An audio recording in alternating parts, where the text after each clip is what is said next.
Hi gamer fans, so today we're going to be checking out 5 months ownership of the PS5.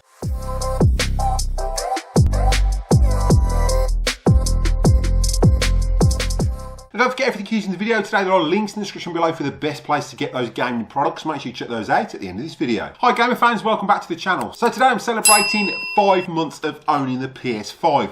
Was it worth buying the PS5 in 2022?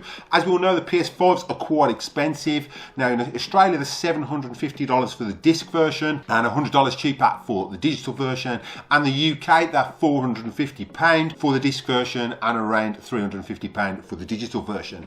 Was it worth me investing in the Sony PlayStation 5 disc version? Well, 5 months on, I've got quite a few games over that time that I've collected for the PS5, and I've been revisiting some of my old PS4 collection as well. Now, if you're lucky enough to have picked up a PS5, then congratulations. It took me until February 2022 to get one. I will put a link to that video of when I unboxed mine, so make sure you check that out at the end of this one. But it's been a great 5 months. So far, the playability on it has been fantastic. Straight out of the box, the PS5 comes with Astro's Playroom, which shows off the features of the PlayStation 5 DualSense controller. Whether you're walking on sand or snow or even the wind, you will get the feedback through that controller, and it just is a great game included with the PS5 just to show the features and the quality of that controller that you're using.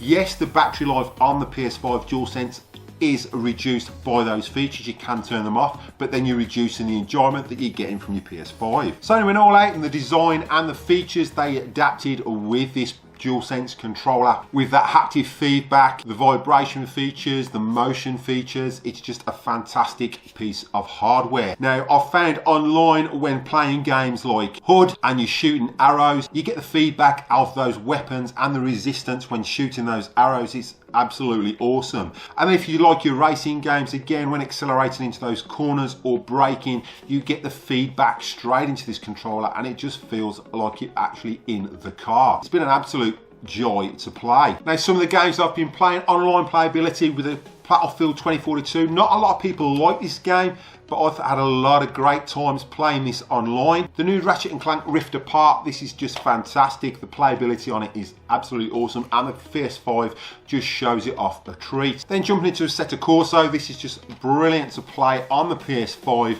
The online playability and the tracks you can visit, like racing around Donington Park, Silverstone, all the tracks I miss in the UK, you can actually play on this game. What I found as well is if you want to revisit those old PS4 games, it's pretty easy to do. Now, as for storage on the PS5, you've got around 667 gig compared to the 800 gig that it says you have got, and that's mainly for storing PS5 games. If you want to store your PS5 games, you can store them on an external hard drive and then just download them. It's a lot quicker than downloading them from the internet. I've got around 15 and my hard drive is pretty full. So the advantage of running off a disc as well is you've got a backwards compatibility, so you can play your old PS4 games on there, and the playability on those PS4 games is fantastic. What I tend to do is store all my PS4 games, so if you've got them stored on your SSD from your old PS4, you can plug it straight in and run them on your PS5 with not too many issues.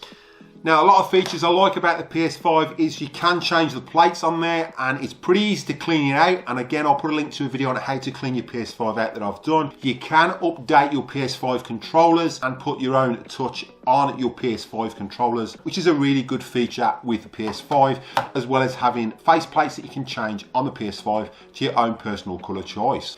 PS5 is a lot quieter when playing those PS4 games. When he was running on the old PS4, sometimes it was like sitting next to a jet engine. It runs a lot quieter. The fan can get noisy at times, but other than that, you don't notice it when you're playing your PS4 games or a lot of the PS5. It's quite a quiet system. Now, as you can see on the screen now, there's a lot of games you can upgrade for free to the PS5 version if you've got that PS4 digital or disc version in your PS5. Now, another great feature with the PS5 is what Sony have included, and a lot of game producers have included this with the games, is you've got those activity cards, so there's no waiting for trailers. You can jump straight into where you left off with those activity cards, straight back into the game where you finished. I find it a really great feature for jumping back into games like Astro's Playroom and other games that feature that ability. The only issue I've got with it, I love the design's fantastic, but this thing is huge when sat next to a PS4. It's absolutely massive. It's like the Eiffel Tower sat in your living room. If you've got your own gaming room, it's not too bad. The only way to really store this is upright. Now, the only other issue as well I have with storing it upright is you do have a tendency to try and put the disc in the wrong way round by thinking this is the top. So you've got to make sure that you realise that this is the bottom when it's sitting horizontally, and your disc will go with the label facing that way. As for another pro, it works fantastic with the VR system, which I made a video on. And you can get an adapter from Sony for the VR1 system, which works absolutely fantastic at playing those old VR1 games. Also, when playing those PS4 games, you can use your DualShock controller to play those PS4 games. So if you've only got one PS5 controller with your PS5, you can jump back onto using your PS4 controllers with PS4 games only. Now, there are some great accessories you can buy for your PS5, and I have done some videos on them. As of June of 2022, Sony have sold 20 million versions of the PS5, and they have promised to ramp up production of the PS5 over the next 6 months so that everyone who wants a PS5 can get hold of one. Also, one of the advantages of the PS5 is if you like your movies, you can watch your 4K Ultra HD movies in it straight out of the box. You can also get a media remote, so you've got all your media in one place. The negatives against the PS5, one, it's really hard to get hold of, so if you've managed to get one, congratulations. Don't get buying one from scalpers. You can put your name down on stores, and again, like I said, Sony will be ramping up production of these PS5s, so there will be a chance of be able to get one soon over the next 6 months. So was the PS5 worth the investment in 2022? Now, for gameplay and the loading times of those PS4 and PS5 games, it's a fantastic console, and the gameplay you get from the DualSense is second to none. So if you can get hold of a PS5, I'd highly recommend it. It's well worth the investment, and you'll never go back to your PS4 again. Right, so if you enjoyed this video, make sure you give it a big thumbs up. It helps the YouTube algorithm, and if you're getting value, contemplate slapping that subscribe button. It's absolutely free. Ding that bell for notifications so you don't miss out on upcoming episodes. Give us a big thumbs up and comment down below. I will reply to the comment. If you like your comment, I'll pin it to the video. So happy gaming, and I'll catch you in the next one.